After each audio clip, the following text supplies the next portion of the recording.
وسلموا على رسوله الكريم أما بعد أعوذ بالله من الشيطان الرجيم بسم الله الرحمن الرحيم كما أرسلنا فيكم رسولا منكم يتلو عليكم آياتنا ويزكيكم صدق الله العظيم إن الله وملائكته يصلون على النبي يا أيها الذين آمنوا صلوا عليه وسلموا تسليما الصلاة والسلام عليك يا سيدي يا رسول الله وعلى آلك وأصحابك يا حبيب الله. سارے حضرات روشن پڑھیے جی، سارے حضرات الصلاة والسلام عليك يا سيدي يا نبي الله وعلى آلك وأصحابك يا حبيب الله. آپ تھوڑا سا یہ بزرگ یہاں بیٹھے ہیں تو کچھ دوستوں کو پریشانی ہو رہی ہے کہ ہمیں نظر نہیں آ رہا، اور یہاں بھی کچھ معاملہ ایسا ہی ہے. شاہ جی یہاں آ جائیں نا آپ، تھوڑا سا پیچھے جی ایک ایک قدم یہ سنگی بس کہ کچھ دوست زیادہ گردنیں بیچاروں کی تھک جائیں گے. تھوڑا سا جی پیچھے، تھوڑا سا. اللہ آپ کو جزائے خیر دے. ویسے تو بزرگوں سے برکت ہے. آپ بھی بیٹھ جائیں جی، ویڈیو والا دوست بھی غصہ نہ کرے جی. اللہ خوش رکھے، اللہ خوش رکھے. آپ اس کو سیٹ کریں اور بیٹھ جائیں. اگر میرا ویڈیو کا ضروری تھا تو پھر ہم ویڈیو بھیج دیتے، خود آنے کی کیا ضرورت ہے. تو آپ سے بات کریں، مہربانی فرمائیں بیٹھ. اب بیٹھ جائیں جی، اب کافی ہو گیا. اللہ خوش رکھے. سب سے پہلے تو جو قبلہ شاہ صاحب نے فرمایا ہے کہ دیر ہو گئی، معذرت چاہتے ہیں. ظاہر ہے وہ سید ہیں، تو جتنے کہنا جی ہو تو لینا کی پہلے تو مسئلہ یہ ہے. لیکن مسئلہ ہمارے ساتھ روز ایسے ہوتا ہے. گزارش کرتے ہیں یار مغرب کا وقت لیا ہے تو اس میں بیان کرا لو تاکہ معاملہ. اب آپ ہمیں کہتے ہیں کہ عشاء کے بعد تقریر کرنی ہے، ہم کہیں اطمینان سے بیٹھتے، کہیں کھانا کھاتے، کہیں قہوے کا کپ پیتے، عشاء کی نماز جماعت سے پڑھتے آ کے بھاگ دوڑنا ہوتا ہے. میری بات کی سمجھ آ رہی ہے؟ میں رات کشمیر تھا، دن کے وقت قصور تھا. ابھی اس کے بعد میری کئی مصروفیات ہیں. آپ اس شخص کا اندازہ کر سکتے ہیں کہ جس نے نیند بھی پوری کرنی ہو تو گاڑی بھی کرے، اور پھر بھی روز 15-20 لوگوں کو ناراض کرے کہ بڑے ہو گیا ہم ٹائم ہی نہیں دیں گے. یہ اس سے بڑا مسئلہ ہے. تو تھوڑا سا صرف اتنا کریں.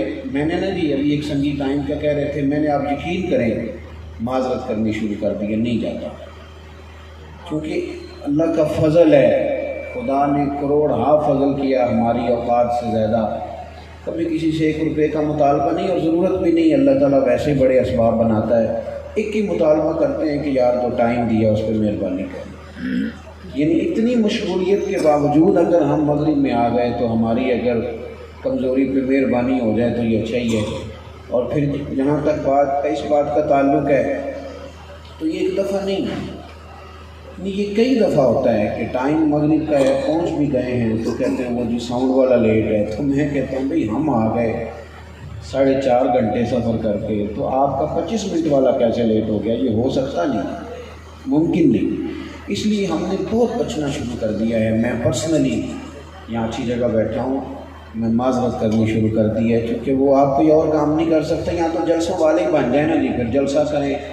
تو جس طرح ہمارے بہت سارے خطبہ کا، نعت خوانوں کا موبائل عصر کے بعد کھلتا ہے، پھر ہمارا بھی عصر کے بعد کھلے. نہ مدرسے کو ٹائم دینا، کوئی اور کام کریں، سوئے سارا دیں، پھر تو ٹھیک ہو گیا. تو یہی کام کرنا ہے. لیکن اگر کچھ اور بھی کرنا ہے، کچھ پڑھنا ہے، کچھ لکھنا ہے، کچھ بتانا ہے، تو پھر آپ اس طرح نہیں کر سکتے. اللہ آپ کو جزائے خیر عطا فرمائے. آمین. تو ایک بات تو یہ. دوسری گزارش شروع میں، بالکل شروع میں یہ کہ جب میں یہاں آیا تو تلاوت ہو رہی تھی قرآن پاک کی. محمد اجمل قادری صاحب آئے ہیں یا ان کے ابا جی آئے ہیں یا ان کا کوئی بڑا ہے، قرآن پاک صاحب سے بڑا ہے. تھوڑے سے نا نظریاتی ہو جائیں آپ. یعنی نعت شریف بھی ہو رہی ہو نا تو نعت کا آپ پیر صاحب سے زیادہ ہے ہمیشہ. یہ جوش خطابت میں نہیں کہہ رہا، یہ درد سے کہہ رہا. نظریاتی کس دن ہونا ہے ہم نے؟ تلاوت قرآن چھوڑ کے اگر آپ پیر صاحب کو ملنے چلے جائیں تو یہ کتنی خوفناک بات ہے پیر صاحب کے لیے کہ پیر صاحب نے یہ قوم کو سکھایا کہ جناب آپ سارا کو چھوڑ دیں، پہلے پیر صاحب کا پروٹوکول کر لیں. ایک اس پر خوب توجہ دیں. تیسری گزارش میری بہنوں سے، بیٹیوں سے، ماؤں سے ہے شریعت کی مخالفت سے کبھی فیض نہیں ملتا، دین کی مخالفت سے بھی کبھی فیض ملا ہے؟ آپ منہ کھلا کر کے آ جائیں، کسی مزار پہ آئیں یا کہیں بھی چلی جائیں، جب تک آپ سیدہ فاطمہ کا طریقہ نہیں اپنائیں گی، سیدہ فاطمہ کے والد آپ پر کبھی کرم نہیں فرمائیں گے۔ تو جب تک آپ پردے میں نہیں ہیں، پردے کا مطلب جو آج کل لوگوں نے رکھ لیا وہ نہیں کہ بی بی برقع پہنے اور وہ سارا بازار گھوم آئے تو کہے میں تو بہت پڑھتا ہوں، میں نے تو پردہ کیا ہوا۔ پردے کا معنی ہے کہ بغیر ضرورت کے گھر سے نہ نکلے۔ میری بات کی سمجھ آ رہی ہے؟ قرآن نے انہیں کہا کہ گھروں میں ٹھہری رہو، ضرورت کے لیے جائیں۔ بہت سمجھے چیزوں کو، یہ کوئی بزرگ بھی آپ کو فیض یاب نہیں کرے گا جب تک آپ باپردہ نہیں ہیں۔ کوئی معنی نہیں ہے اس کا، کیا مطلب ہے ان چیزوں کا؟ جس طرح مرضی آپ کریں اور جو مرضی طبیعت میں آئے اس کو دین بنا لیں۔ وہ جو کہا 13ویں پارے میں کہ لوگوں نے نفس کی خواہش کو ہی خدا بنا لیا ہے، تو یہ مزاج نہ اختیار کریں، آپ بات کو سمجھیں۔ اور ایک اور مسئلہ بھی ذہن میں، ادھر دیکھو میری طرف، میرا مرد کا یہ عورت کو دیکھنا منع نہیں، عورتوں کا مردوں کو دیکھنا بھی منع ہے۔ یعنی پردے کا صرف یہ معنی نہیں کہ بیوی کو بندہ نہ دیکھے، بیوی نے بھی بندہ کوئی نہیں دیکھنا۔ دلیل ہمارے ہاں کئی آ گئے نا جی، صوفی، تصوف، طریقت، پیری مریدی، تو وہ کہتے ہیں مریدنیاں بیٹیاں ہوتی ہیں۔ میں نے کہا سبحان اللہ، یہ تو رشتہ آپ نے بنایا ہے نا، تو جو قرآن نے بنایا ہے کہ مومنوں کی جو مائیں ہیں وہ نبی پاک کی ازواج ہیں، حضور کی ازواج مومنوں کی مائیں ہیں، یہ رشتہ اللہ نے بنایا نا۔ لیکن حضرت ام سلمہ کہتی ہیں کہ جناب عبداللہ ابن مکتوم آئے، نابینا صحابی تھے، نابینا، تو حضور نے ہمیں کہا پردہ کرو۔ نہیں ابھی بھی نہیں سمجھے آپ، وہ تو دیکھ ہی نہیں رہے تھے، وہ تو نابینا تھے۔ حضور نے ہمیں کہا پردہ کرو، اور اس کی یا رسول اللہ وہ تو نابینا ہے، تو فرمایا تمہیں تو نظر آ رہا ہے نا۔ جس طرح قرآن مجید نے مردوں سے کہا نا وَقُلْ لِلْمُؤْمِنِينَ يَغُضُّوا مِنْ أَبْصَارِهِمْ، اسی طرح عورتوں سے بھی کہا کہ تم بھی اپنی نظریں جھکا کے رکھو۔ بیوی بھی مرد نہیں دیکھے گی، اس کے لیے بھی منع ہے۔ یعنی وہ اس دکاندار سے جتنے مرضی سودے کرتی پھرے، وہ جو مرضی بات کرتی پھرے، اسے اجازت ہے، میرا مرد نے نہیں دیکھنا۔ اور سنو حدیث پاک اور اسے یاد رکھنا۔ حضرت مولا علی شیر خدا فرماتے کہ دفعہ حضور نے صحابہ سے پوچھا تھا بتاؤ سب سے بہترین عورت کون ہوتی ہے؟ سب نے اپنی اپنی طبیعت کے مطابق، فہم کے مطابق جواب دیا، لیکن ہم حضور کی مراد تک نہ پہنچ سکے۔ میں اٹھ کے گھر چلا گیا، جا کے حضرت فاطمہ الزہرا رضی اللہ تعالیٰ عنہ سے پوچھا کہ فاطمہ آپ بتائیے بہترین عورت کون ہوتی ہے؟ تو رسول کریم علیہ السلام فرمانے نے پوچھا ہے اور صحابہ بتا تو رہے ہیں پر وہاں تک نہیں پہنچ پا رہے، آپ بتائیں۔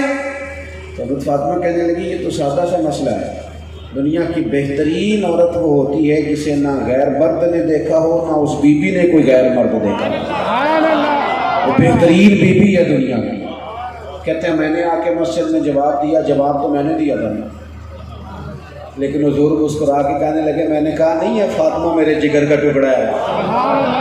آپ میری بات کو سمجھیں، اس لیے میری دست بستہ گزارش ہے ماں بہنوں سے، آپ ہماری بہنیں ہیں، ہماری بیٹیاں ہیں، آپ مطلب ہم آپ پہ کس طرح تنقید کر سکتے ہیں، آپ پہ کس طرح طنز کر سکتے ہیں، آپ تو ہماری اپنی ہیں، مہربانی کریں۔ ہمارے یہاں نا لوگ صرف پردے کا مسئلہ عمرے کی دفعہ پوچھتے ہیں، کہتے ہیں بغیر محرم تو بی بی کا عمرہ کرنا جائز ہے۔ میں کہا کہ بغیر محرم تو ادھر لاہور جانا بھی جائز نہیں۔ آپ کو یہ مسئلہ صرف عمرے کی دفعہ یاد ہے، وہ فیصلہ باد بھی بغیر محرم کے نہیں جا سکتے، اس کو منع کر دیا دین نے کہ وہ بغیر محرم کے کہیں جا ہی نہیں سکتی۔ اور جب کسی نے پوچھا تھا حضرت معروف کرخی سے یا غالباً حضرت ابو بکر شبلی سے کہ بی بی اور مرد نیک ہوں تو پھر تو پڑھا سکتے ہیں نا، تعلیم و تعلم کا سلسلہ تو ہو سکتا ہے نا، نیک ہو، پرہیزگار ہو۔ تو شیخ شبلی فرمانے لگے اگر پڑھنے والی رابعہ بصری ہو اور پڑھانے والے حسن بصری ہو تو پھر بھی بغیر پردے کی اجازت نہیں۔ تو اگر ان صوفیوں کو اجازت نہیں جو قرون اولیٰ کے ہیں تو آج کل کیسے اجازت ہو؟ اس لیے طرز کو ٹھیک کریں، نظام کو ٹھیک۔ ایک اور بات بھی، ایک دانشور نے ایک بات کی تھی میری بڑی دل کو لگی، اس نے کہا تھا کہ عرس جو ہوتا ہے نا وہ بزرگ کا نہیں ہوتا، بزرگی کا ہوتا ہے۔ عرس جو ہوتا ہے نا وہ بزرگ کا نہیں ہوتا، کس کا ہوتا ہے؟ بولیے، ان کی تعلیمات کا عرص ہوتا ہے، ان کے فیض کا عرص ہوتا ہے، وہ جو دنیا کو بتاتے رہے عرص تو اس چیز کا ہے۔ بزرگ کا عرص ہوتا تو ساری دنیا کا ہوتا، جتنے سفید داڑھی والے بزرگ ہوتے عرص بزرگ ہی کا۔ اور یہ بھی اچھی طرح ذہن میں رکھیں، پیر غلط ہو سکتا ہے، پیری کبھی غلط نہیں ہوتی۔ پیر غلط ہو سکتا ہے، پیری غلط نہیں ہو سکتی، سلسلہ طریقت غلط نہیں ہوتا۔ وہاں بیٹھنے والے کئی دفعہ وہ ایک صاحب سے کسی نے کہا مولوی بدماش ہو گئے، انہوں نے کہا نہیں، کچھ بدماشوں نے داڑیاں رکھ لی ہیں، آپ تھوڑا سا نا لفظ بدل لیں۔ وہ تھے ہی نہیں مولوی بیچارے، وہ بس ٹھیک ہے پیر صاحب کا پتر تھا، جس طرح کا بھی تھا، پکڑ کے پگڑی باندھ دی۔ اور اس پر بھی میں بڑا ہی حیران ہوتا ہوں، بڑا ہی۔ ایک شخص کو میں پڑھ رہا تھا، اس نے لکھا کہ کمال بات ہے نا کہ پائلٹ فوت ہو جائے تو جہاز میں منت کی جائے نا کہ اس کے بیٹے کو بٹھا لو، تو کہتا ہے پہلے بتاؤ پائلٹ ہے؟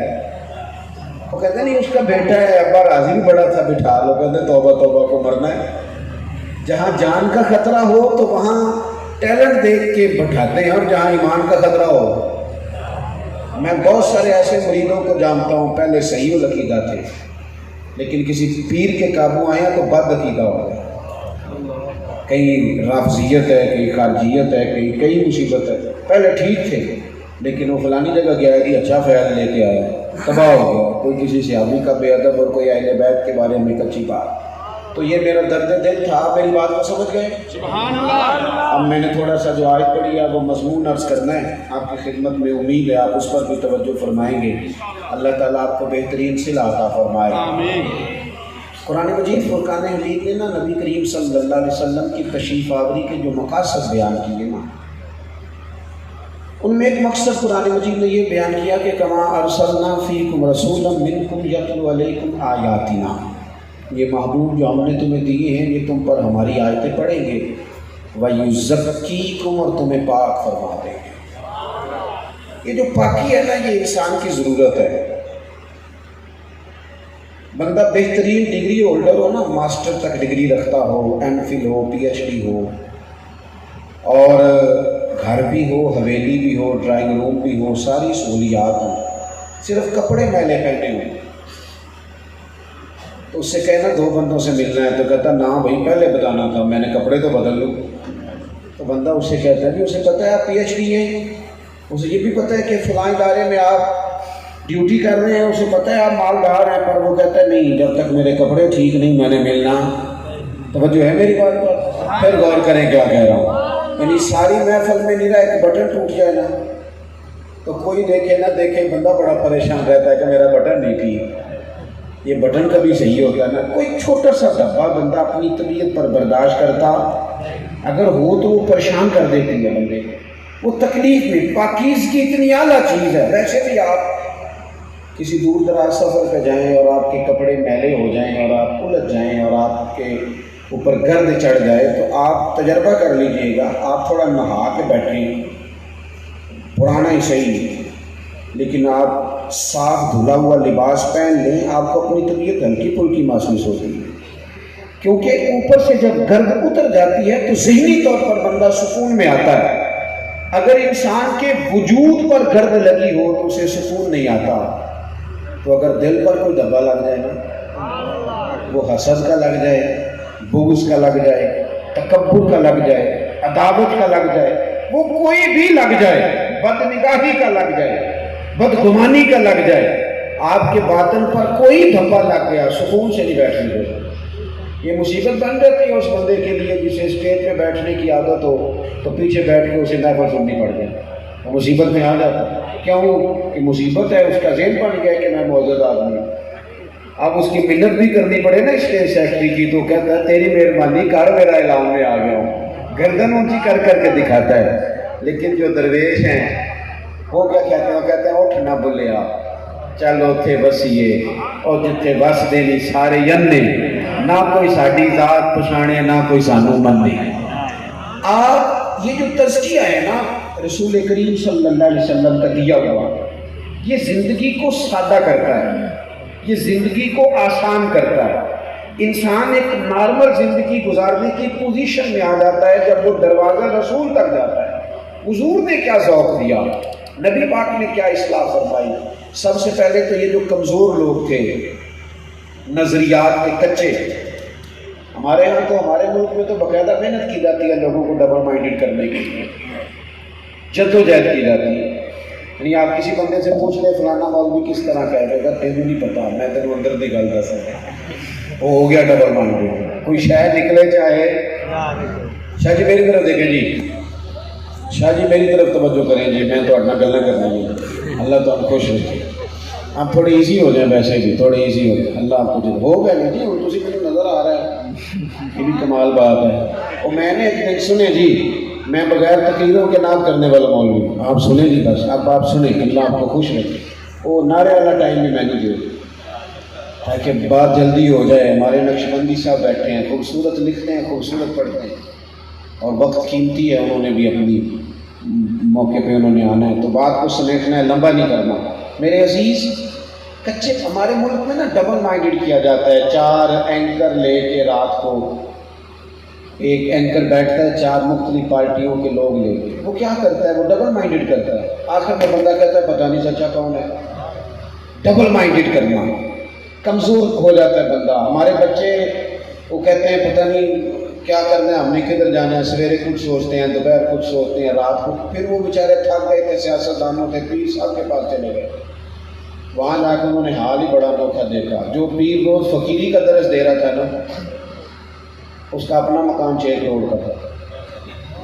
وہ جو لوگوں کو روز دنیا کی دولت سے منع کر رہا تھا، وہ 1.25 کروڑ کی گاڑی میں بیٹھتا ہے۔ وہ کہتا ہے یار میں کدھر آ گیا، میں تو کرایہ کسی سے دے کے آیا تھا آستانے پہ حاضری دینے۔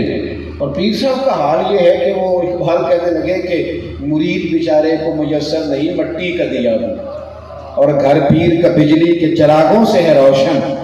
وہ یہاں بھی اچھا، پھر اگر پہنچ گیا پیر صاحب تک تو اس نے جا کے کہہ دیا پیر صاحب پریشان ہوں، تو ظاہر ہے کہ ان کا کمال کیسے پتہ چلے گا اگر وہ کوئی کہانی نہیں سنائیں گے اللہ ماشاء اللہ۔ وہ آگے سے کہتے ہیں تینوں کسی نے کچھ کیتا ہے، چھٹی ہو گئی بات۔ اب دشمن تو سب کے ہوتے ہیں، بڑے بندے گھومتے ہیں، وہ بندہ ساری رات وہ نامینیٹ ہی کرتا رہتا ہے کس نے کیا کیا کر دیا۔ آپ نے تو یقین کی دولت بانٹنی تھی معاشرے میں۔ پیر کا فقط یہ کام نہیں، سنو میں دربار پہ بیٹھا ہوں، آستانے میں بیٹھا ہوں، سنو، یہ طریقت نہیں ہے کہ جو آئے اسے دعا کر دو تو بیٹا ہو جائے گا۔ یہ تو کام ہے، بزرگ وہ کرتے ہیں دعا، اللہ ان کی مانتا ہے، فضل کر دیتا ہے، لیکن فقط یہ کام نہیں کہ پیر صاحب کے پاس بیمار آیا تو وہ دعا کر دیں گے تو ٹھیک ہو جائے گا، کاروبار نہیں چلتا دعا کر دیں گے تو ٹھیک ہو جائے گا۔ پیر صاحب کا یہ خالی کام نہیں، بلکہ صوفی کا کام تو یہ تھا کہ بے اولاد تڑپ کے آیا تھا نا، اور اس نے آ کے کہا تھا کہ حضور اولاد کوئی نہیں دعا کر دے، تو انہوں نے دعا بھی کرنی تھی اور ساتھ یہ تلقین بھی کرنی تھی کہ پتر جس حال میں رب رکھتا ہے اس حال میں راضی رہے۔ اگر کوئی بے روزگار آتا اور تڑپ کے کہتا کہ میرے پاس پیسے نہیں ہیں، تو انہوں نے یہ نہیں کہنا تھا کہ فلانا بھی مرید ہوا تھا تو لاکھ پتی ہو گیا، کمپنی کی مشہوری کا نیا اشتہار نہیں دینا تھا انہوں نے، بلکہ انہوں نے تو اس کو یہ سمجھانا تھا کہ بیٹا اگر تو غریب ہے تو اس صف میں کھڑا ہے جس صف میں سب سے آگے آگے سیدنا بلال حبشی ہے، جس صف میں آگے آگے حضرت صہیب رومی ہے، جناب عمار بن یاسر ہے، اور یہ کہنا تھا کہ پتر غریبی تو نبی پاک کی پسند ہے۔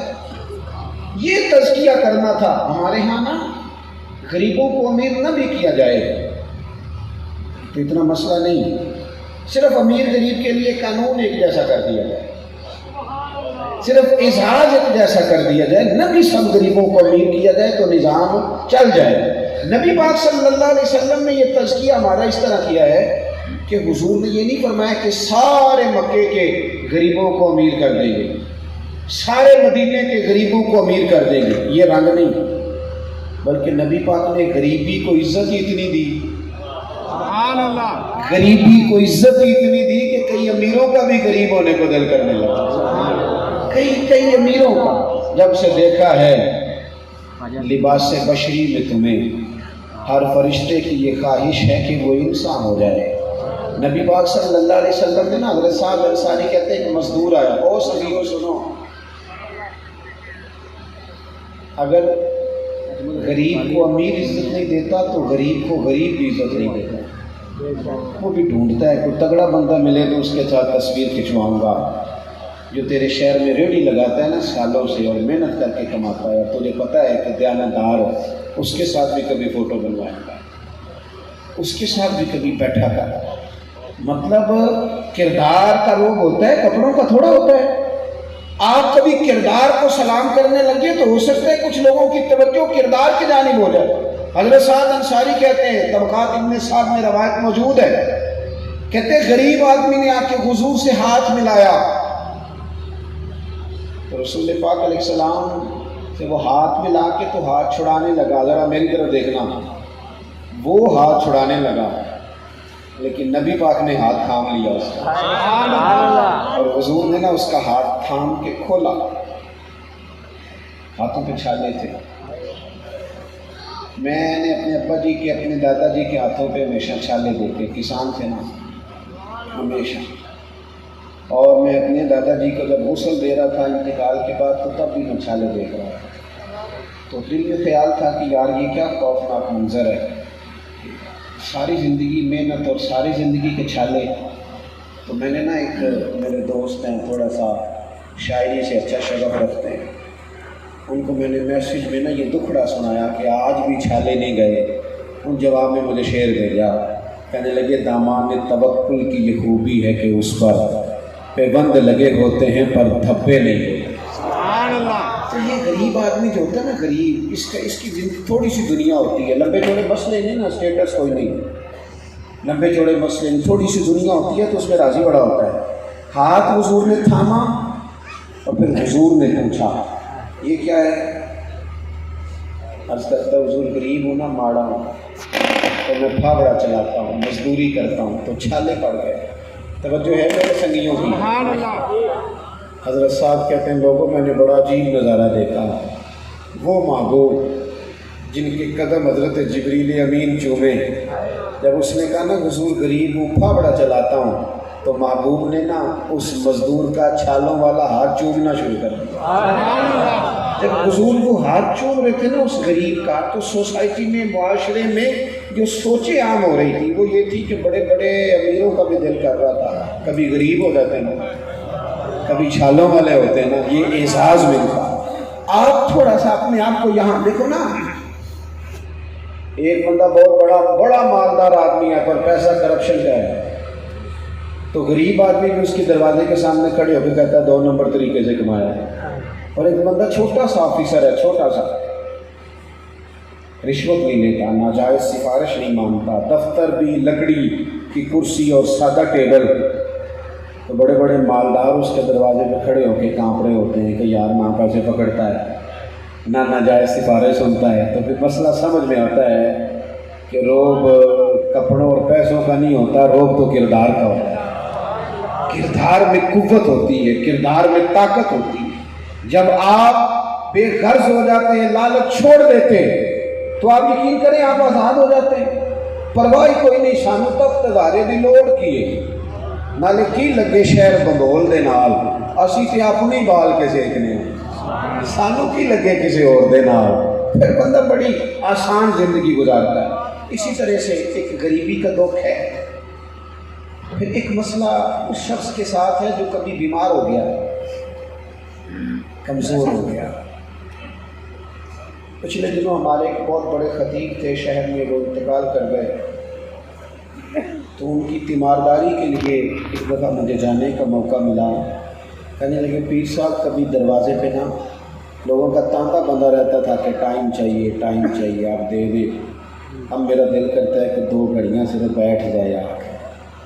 بڑے لوگ ہیں ایسے بڑے، جب تک آواز کا جادو چل رہا تھا تو دائیں بائیں بھی بڑے لوگ مکھیوں کی طرح بن بنا رہے تھے، لیکن وہ کسی نے کہا تھا نا ساری عمر ہی آٹا گد ہے، لکھاں کیتے نہیں پیڑے، ان وقت آیا ہی تے محمد بخشا کوئی نہیں ہو بیٹھا نیڑے، او تیری آنکھ ہو یا سنگ ملامت کی چبھن، کون پہنچا ہے میرے درد کی گہرائی تک، دور شہرت میں تو یاروں نے کیا یاد بہت، پر ساتھ آیا نہ کوئی کوچہ رسوائی تک۔ یہ کام مشکل ہوتا ہے، بیمار آدمی کمزور پڑ جاتا ہے آہستہ آہستہ، اور پھر اگر وہ غریب ہو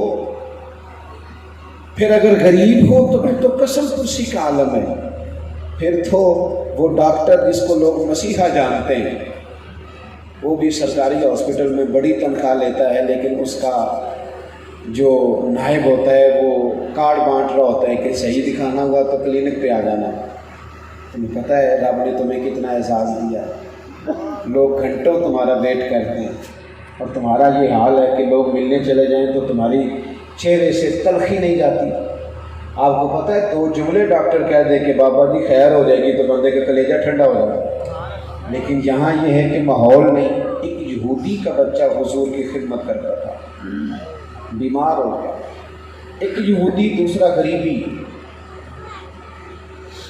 اللہ کے پیارے محبوب علیہ السلام کی خدمت میں چند دن آیا نہیں. حضور نے معلومات کی تو پتہ چلا یا رسول اللہ وہ تو بیمار ہے، قربان جائیں. حضور تیمارداری کرنے پہنچے. بس حضور پہنچ گئے تھے. اس کے والد نے جب دیکھا نا حضور کو آتے تو وہ کہتا ہے میرے تو اپنے قبیلے کا سردار کبھی نہیں آیا، میرا تو اپنا کبھی غریب سمجھ کے نہیں آیا، اور حضور آ گئے. اللہ کے محبوب نے کہا تیرے بیٹے کی تیمارداری کرنی تھی. قریب بیٹھ گئے کریم محبوب، اور برف سے زیادہ ٹھنڈا اور کستوری سے زیادہ مہکنے والا خوشبودار ہاتھ محبوب نے جب اس کے بالوں میں پھیرا تو بچے نے آنکھیں کھول دی. چہرے پہ نظر پڑی. صوفیاء تو کہتے ہیں وہ بھی انتظار کر رہا تھا، اسے بھی پتہ تھا چر ہویا نا مینو ترلے نہیں دیاں تے کدی موڑ میرے ول واگاں تے خواب میری وچ ایک بار جاویں میں ساری عمر نہ جاگاں. وہ بھی منتظر تھا. کریم تشریف لائے اور بالوں میں ہاتھ پھیرا تو آنکھیں کھول دی. تو نبی کریم صلی اللہ تعالی علیہ وسلم نے فرمایا بیٹا کلمہ پڑھ جا. حضور نے آثار دیکھ لیے چہرے پر کہ اب اس کا وقت آخری ہے، کلمہ پڑھ جا. اس نے تجسس بھری نظروں سے دیکھا اپنے والد کی جانب. تو باپ تو پہلے ہی اس منظر سے دل ہار بیٹھا تھا. اس نے آنکھوں میں کہا پتر جس طرح حضور کہتے ہیں ویسے ہی کر گیا. حضور نے کلمہ پڑھایا، یعنی نبی پاک نے پڑھایا. حضور نے اسے کلمہ طیبہ کی تلقین کی. کلمہ پڑھتے ہی روح پرواز کر گئی. حدیث کے آخری جملے یہ ہیں، حضور فرمانے لگے شکر ہے اللہ کا جس نے میری وجہ سے اسے جہنم سے نجات دے کے جنت عطا کر دی. پھر ایک تیسری بات، ہم نا خدمات پر صلہ نہیں دیتے، دولت پر صلہ دیتے. یہ ہمارے یہاں میلاد کی محفلیں ہوتی ہیں نا، میں نے تو اس سال 200 سے کہا مہربانی کرو اور کچھ نہیں. تو پیر صاحب کا، خطیب صاحب کا، علامہ صاحب کا، نعت خان صاحب کا، ان کا اور عوام کا کھانا ایک جیسا بتا لو. ہم تو روز گوشت کھاتے ہیں، مجھے تو منع بھی کر دیا ڈاکٹروں نے، روز گوشت ہے. تو اگر تھوڑے سے نا چاولوں میں زیادہ بوٹیاں ڈال کے، اور پھر میں عرض کروں گا کہ ہمارے ابا دادا کا ختم ہو تو کبھی شاپر میں ڈال کے چھت سے چاول پھینکے بیٹے کے ولیمے عقیقے پہ. ویسے کہتے ہو یہ حضور کے میلاد کا لنگر ہے تو چھتوں سے کیسے پھینک لیتے ہو، زمین پہ کیسے گرا لیتے ہو؟ اس کی نسبت پتہ ہے کہاں؟ کم از کم کچھ نہیں تو آپ کسی چٹائی پہ بٹھا ہی دیں. وہ گاؤں سے آ کر پڑھنے والے بھول ہی گئے کہ کس کی ماں نے کتنا زیور بیچا تھا. بھول جاتا ہے جب بندے کی امیروں سے دوستیاں ہو جاتی ہیں نا. لیکن ہم نے دیہاتوں میں دیکھا ہے رات کو میاں بیوی کا مشورہ ہو رہا ہوتا ہے کہ صبح گھی کوئی نہیں تو بچوں کو پراٹھے کیسے پکا دیتے ہیں. غربت نے میرے بچوں کو تہذیب سکھا دی، شہر میں ہوئے رہتے ہیں، شرارت نہیں کرتے. مشورہ ہو رہا ہوتا ہے. اور کبھی گوشت والے چاول پاک پہ جائیں تو بچے لڑتے ہیں، ابا میں نے روٹی کھانی ہے، میں نے زیادہ کھانا ہے. تو باپ بیچارہ کونے میں غریب سوچ رہا ہوتا ہے کہ اللہ زیادہ پیسے دے تو میں جی بھر کے انہیں گوشت تو کھلا لوں. او میرے یارو، بڑے خرچے کرنے ہم نے محافل میلاد پہ. اگر زیادہ چاولوں والا گوشت پکا لو گے اور بٹھا کے کھلاؤ گے تو غریب سارے بچے ساتھ لے آئے گا. اور جب 2-2.5 سال کا بچہ بھوک زیادہ لگتی ہے نا، وہ میں اکثر کہتا ہوں غریبوں کو عقل نہیں ہوتی، کیونکہ عقل بھی تو پیسوں سے آتی ہے نا. یہ دے گھر دانے وہ دے کملے بھی سیانے. بھائی مہنگا موبائل لے لیں، چلانے کا طریقہ بھی آ جائے گا. آپ گاڑی میں بیٹھیں تو آپ کو گاڑی چلانے کا سلیقہ بھی آئے. جب ہے ہی نہیں تو طریقہ کیسے آئے؟ تو وہ غریب کو بھوک لگتی ہے، بچہ آئے گا نا تو زیادہ تیزی سے کھائے گا. اور جب وہ زیادہ بوٹیاں کھا رہا ہوگا تو ہو سکتا ہے اپنے ابا سے پوچھے کہ ابا جی آج کی ہے، بڑی بوٹیاں مل گئی ہیں. ہو سکتا ہے وہ رو ہی پڑے غریب اور ماتھا چون کے کہ پتر رج رج کے کھا آج مدینے والے کا ملا۔ تھوڑا اس کو جذبات میں لائیں۔ میں نے کہا تھا باتیں زیادہ نہیں کرنی، سمیٹنے لگاؤں۔ صحابہ فرماتے ایک بی بی مسجد میں جھاڑو دیتی تھی، چلے آپ بٹھائیں لاکھ پتی آدمی کو بھی اسٹیج پہ، لیکن چلو خالی نمازی ہو جائے وہ۔ لیکن عجیب بات ہے نا کہ وہ اللہ خیر کرے وہ کبھی مسجد نہیں آیا، لیکن میلاد شریف کے اسٹیج پہ وہ 2 ہار ڈال کے اس کو بٹھا لیا، اور جو تہجد کے وقت اذان پڑھتا ہے، مسجد کی صفائی کرتا ہے، جھاڑو دیتا ہے، اس کا بھی کوئی اعزاز ہے کہ نہیں؟ اور بلا معاوضہ دیتا ہے، اس کی بھی کوئی عظمت ہے کہ نہیں؟ جس امام نے 3 نسلوں کو قرآن پاک پڑھایا ہے، وہ تو کبھی موٹر سائیکل لے لے تو سارا محلہ تحقیق کرتا ہے، پتہ کرو اس نے کہاں سے لے لی ہے، کیونکہ ہم تو روٹی کے پیسے پورے نہیں دیتے تھے، موٹر سائیکل لے آیا ہے۔ یہ مزاج جب تک تبدیل نہیں ہوتا اس وقت تک آپ مت سمجھیں کہ چیزیں جذبات میں آئیں گی، ورنہ ہر اسٹیج ہی خدا معاف کرے دنیا داروں کا لگے گا۔ ایک عورت مسجد میں جھاڑو دیتی تھی، بوڑھی اماں، توجہ ہے نا میری بات پر، وہ بیمار ہو گئی، یہ صحیح بخاری میں موجود ہے۔ اللہ کے رسول تیمارداری کرنے جاتے ہیں اور پھر فرمایا اگر انتقال کر جائے تو مجھے خبر دینا۔ رات گہری بھی تھی، ٹھنڈی بھی تھی، حضور آرام فرمائے، اور حکم بھی محبوب کا ہے کہ جب انتقال کو کر جائے تو تدفین میں جلدی کرو۔ رات کو صحابہ نے نا تدفین کر دی۔ ہمارے ہاں ایک عجیب رواج آیا ہے، ویسے بیٹے باہر سے آتے ہی نہیں، ابا بیمار ہے، اس کی کوئی دوا دارو کر رہا ہے، اور انتقال ہو جائے تو کہتے ہیں برف خانے میں لگا دو، 5ویں دن آ جاؤں گا۔ بھئی آپ تو آئے نہیں تھے، کہتے وہ میں انٹرنیٹ پہ پتہ کرتا رہا ہوں، تو چہرہ بھی انٹرنیٹ پہ دیکھ لیں۔ اب کس نے اجازت دی آپ کو؟ یہ تو حکم شرعی ہے کہ فوراً تدفین کر دی جائے۔ جو صحابہ احد میں شہید ہو گئے تھے انہیں جنت البقیع نہیں لایا گیا، وہی تدفین کر دی گئی۔ حالانکہ جنت البقیع کا اعزاز کتنا ہے، آپ میری بات کو سمجھیں۔ ہم نے بہت ساری چیزوں کو اپنی مرضی کے مطابق حل کرنا شروع کر دیا، تھوڑا سا مزاج دین کی طرف لوٹنا ہوگا۔ وہ رات کو ہی صحابہ نے تدفین کر دی کہ حضور کو تکلیف دینا مناسب نہیں۔ صبح حضور آئے، سارا کچھ جاننے والے محبوب فرماتے ہیں مجھے خبر کیوں نہیں دی؟ یا رسول اللہ رات تھی، ہم نے مناسب نہیں جانا، قربان جائیں۔ یہ بندہ نمازی بھی ہوتی ہے۔ حضور فرمانے لگے بتاؤ اس کی قبر کہاں؟ قبر پہ لے گئے۔ ویسے تو دوسرا جنازہ جائز نہیں، ہمارے احناف کا فتویٰ یہی ہے اور مسئلہ بھی یہی ہے کہ جنازہ ایک ہو جائے تو دوسرا جائز ہے، لیکن اس وقت جائز ہوتا ہے جب وارثوں نے نہ پڑھا ہو۔ جب تک وارث نہ پڑھے پہلے جتنے مرضی پڑھ لیے جائیں، وارثوں نے نہ پڑھا ہو پھر جنازہ جائز ہے۔ تو نبی پاک تو خود وارث ہے نا ساری امت کے، اور شارع بھی ہے، اختیار بھی رکھتے ہیں۔ قبر پر کھڑے ہو کے حضور نے فرمایا بناؤ نا صفحے، میں دوبارہ جنازہ پڑھاؤں گا۔ کیوں؟ اسے اعزاز دینا ہے۔ یہ مسجد کی نوکری کرتی تھی، صرف کچھ زیادہ کرنے کی ضرورت نہیں، سارا کچھ چھوڑ کے مسجد آنے کی ضرورت نہیں، صرف حوصلے بڑے کرنے ہیں، توکل اللہ پہ مضبوط کرنا ہے۔ رب کے بندوں نے ہمیں رب کا رستہ دکھایا ہے، رب کا، اللہ کا بندہ اللہ کا رستہ دکھاتا ہے، یہ یاد رکھنا۔ داتا گان بخش علی جویری رحمۃ اللہ علیہ کشف المعجوب میں فرماتے ہیں لوگوں کے لیے نا جتنے چلے مرضی بتاؤ ان کے لیے آسان ہے، آگ پہ کہو چل لیتے ہیں، لیکن ان سے کہو اپنے علم پہ عمل کرو وہ ان کے لیے مشکل ہے۔ حالانکہ وہ کہتے ہیں سب سے بڑا مجاہدہ ہی اپنے علم پہ عمل کرنا ہے۔ اللہ کی جانب رجوع کریں، سجدوں کا ذوق بنائیں۔ آپ نہ ایک دوسرے کی جیب دیکھ کر اس سے پیار نہ کریں، رشتہ داریاں سیاسی نہ کریں، تعلق داریاں سیاسی نہ کریں، افطاریاں سیاسی نہ کرائیں، زکوٰۃ سیاسی نہ بانٹیں، لین دین سیاسی نہ کر لیں۔ کچھ معاملات روحانی بھی تو رہے نا، کچھ ہمارا رب رسول سے رشتہ بھی تو رہے نا۔ آج اس مزار پہ بیٹھے ہیں اور یہ پاک پتن شریف ہے، یہ پاک پتن شریف ہے، یہ بابا فرید کی دھرتی ہے۔ بابا فرید شیخ الاسلام والمسلمین ہے۔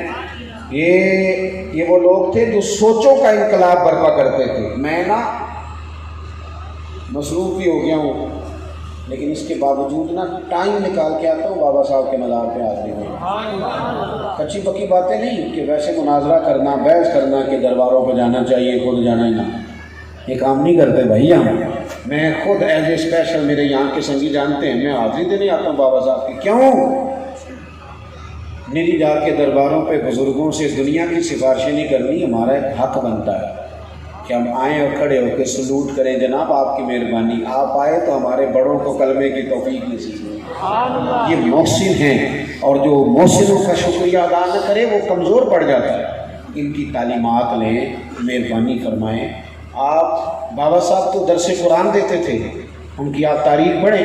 عصر کی نماز کے بعد درس قرآن حضرت نظام الدین اولیاء محبوب الہی رحمۃ اللہ علیہ جہاں بھی بات کرتے ہیں کہتے ہیں بابا صاحب جب درس دے رہے تھے نا، بابا صاحب جب درس دے رہے تھے نا، بابا صاحب جب درس دے رہے تھے نا.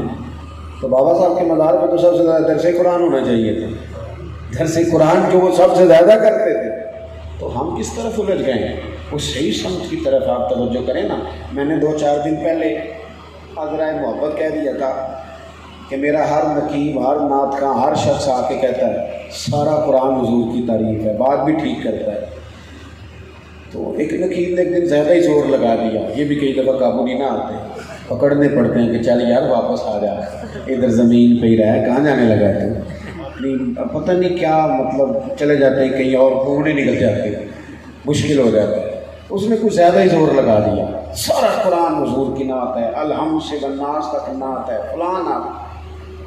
میں نے ان سے کہا یار اگر سارا قرآن نعت ہے اور ہے بھی تو پھر تو چند آیتیں پڑھ کر ترجمہ ان کا سنا تو پھر ہمیں شعر ہی رہا ہے، لگوا ہمارا زور ہی رہا ہے. اور پہلے جو شعر سناتے تھے شعر بھی کوئی ڈھب کا ہو تو کہیں سنا جا سکتا ہے، اس میں بھی کوئی وزن ہونا، کوئی ذائقہ ہو تو سمجھ میں بات آتی. ایک طرف شعر پڑھا جا رہا ہے، ایک طرف ایک بچہ جو مورا کچھ اور پڑھ رہا ہے نیچے. تو بھئی یہ کیا آپ نے، نعت تو ایک حسین چیز کا نام ہے. میں تعریف نہیں کرتا لیکن 2-3 نعت ایسے خوبصورت ہیں جن کی میں شوق سے نعت سنتا ہوں، لطف آتا ہے. آپ اس کا بھی ماحول تھوڑا سا نا تبدیل کریں اور سلیقہ مند آپ بنائیں چیزوں کو. آپ دیکھیں کون آدمی تھوڑا سلیقے سے بات کرتا ہے اور سلیقے سے پڑھتا ہے اور وہ تھوڑا سا شستہ ہے. تھوڑا سا اس چیز کو بھی نا آپ مطلب اس میں لے کے آئیں. ایک صاحب ایک دن مجھے کہنے لگے، بات ختم کرتے کرتے بات پھر یاد آ گئی، کہنے لگے میں تو پیر صاحب آج ایک نواں کلام سنا رہے ہیں. میں کہا میرے تے نیکی کری، کوئی پرانا ہی سنا دینا، تو میرے سامنے نواں سنا دینا ہے اور بعد میں مجھ سے لوگوں نے پوچھنا ہے کہ کی کہہ گیا. تو یہاں تو مجھے پہلے لکھ کے دے دیتا، میں چلو جتنا مجھے فہم ہے میں پڑھ لیتا، دیکھ لیتا کہ نواں ہے پر چلو ٹھیک ہے. لیکن اس طرح کا نیا نہ سنانا کہ وہ بعد میں معاملہ کچھ اور بن جائے. تو پرانے بزرگوں کے ہمارے جو کلام ہیں، حضرت بیگم وارثی ہیں، آپ ذرا دیکھیے. اقبال عظیم بڑا عمدہ کلام کہتے تھے. حافظ مظہر الدین کو آپ دیکھیں، مرحوم حفیظ طائب کو دیکھیں، آپ ان لوگوں کو دیکھیں. یعنی جان ہے لفظوں میں، حسن ہے، اور جب وہ بات کھلتی ہے تو وہ مطلب بندے کو کہیں لے جاتی ہے. اور اگر اس سے بھی پیچھے جائیں تو پھر پیر مہر علی شاہ کو دیکھیں، پھر استاد زمن شہنشاہ سخن مولانا حسن رضا کو دیکھیں، پھر حضرت علامہ ڈاکٹر محمد اقبال کو دیکھیں، اور جب پورا راج کے دل کرے ذوق لینے کو تو امام احمد رضا فاضل بریلوی کو دیکھیں. تو آپ ادھر آئیں، اس طرف آپ اپنی توجہ کریں تو خوبصورت کر کے، سونا کر کے. میں کہہ چکا ہوں شروع میں ہی کہ پیری غلط نہیں ہوتی، پیر غلط ہو سکتا ہے، نعت خواں میں نقص ہو سکتا ہے، پر نعت تو کبھی غلط نہیں نہ ہوتی. یہ تو حضور کا کلام ہے. یہ تمہید آخر میں اس لیے باندھی ہے کہ میری مجبوری ہے، مجھے تھکا بھی دیا میرے میزبانوں نے، تو میں نے اب جانا ہے. لیکن آپ نے نعت سننی ہے نقشبندی صاحب کی، سنیں گے انشاءاللہ. کچا وعدہ نہ کرے آج 6 بجے آ پکا کرے آج، بیٹھیں گے انشاءاللہ تعالیٰ. کچی بات کرتے سنیں گے. چلے جن کے لیے میں قائل کر رہا ہوں ان کی تو سن لینا آپ، مہربانی. آپ نے اطمینان سے بیٹھنا ہے کیونکہ محفلیں تو حضور کے نام کی ہیں، بندے تو آتے جاتے رہتے ہیں. اطمینان سے بیٹھیں، ہمارے استقبال کے لیے بھی نہ اٹھیں، بڑی مہربانی. ہمیں اچھا لگے گا اگر آپ بیٹھیں گے. اللہ آپ کو جزائے خیر دے. آخر دعوانا الحمدللہ.